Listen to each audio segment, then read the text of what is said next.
About the only good thing about winter. Something hot, you can throw it outside and it cools off really quick.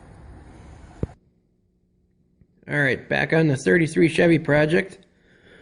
I got my I-beam in, cross members welded in, pretty much good to go with that.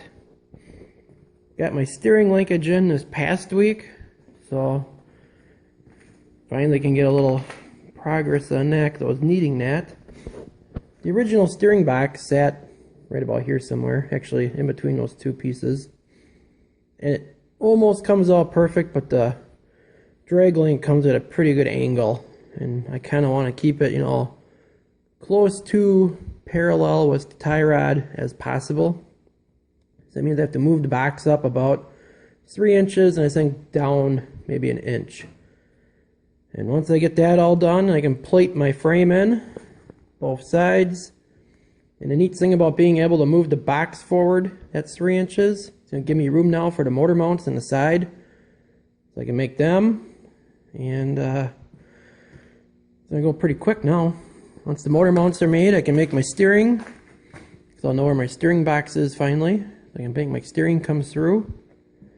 The transmission mount is in there. The guy made that already, but it's not quite right. So I might do that over. And actually, I'm kind of glad I took steering box out because the way he had that welded in there, pretty sure that would have fell off. Let's just say it was kind of scary. Sort of like his motor mounts, how he had them just kind of welded inside the frame there. They really weren't welded to nothing.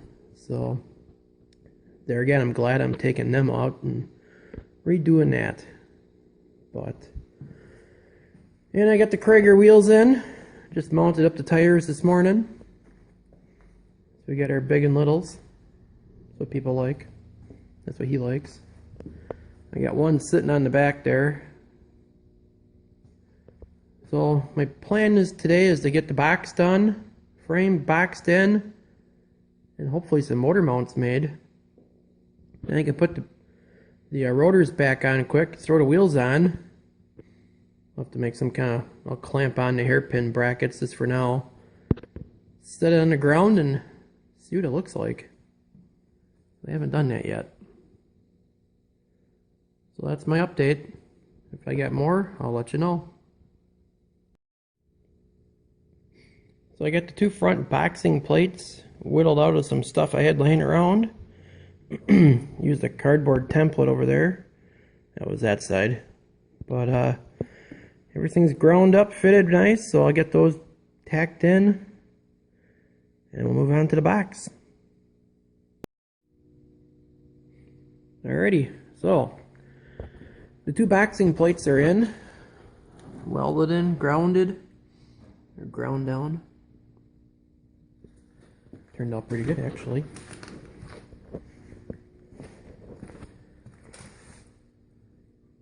So next up would be get the box mounted. Now that I have a place to go off of. So that's next. So this particular piece of metal here with the little bungs welded in, this was the steering mount that the guy who made this car first time around used. So I just cut it off the frame. But Mr. Heavy Chevy, he always says I overbuild stuff. I just want to let you know I'm not the only one that overbuilds stuff. And actually I think I'm going to use that because that's about what I would do. I'm actually pretty proud of that. The only thing I'm going to do different is, because it is, weighs about as much as a Yugo, so I'm going to cut it off right about here. I'm going to trim this off right here, kind of round it up a little bit, make it look a little more cuter. And then we'll glue it to the frame, like so-ish, kind of. But yeah, that's, that's good stuff right there. I probably would have went thicker. Later. So I got the steering bracket mount, whatever you want to call it, cut down, so now it doesn't look like it's a mount for a Brockway truck. I got bolted onto the steering box, so now it's just a matter of fitting it. It's going to be, there goes my marker. Be sitting in here somewhere. So I'll get my drag link connected to my pitman arm, and we'll see where it all comes out.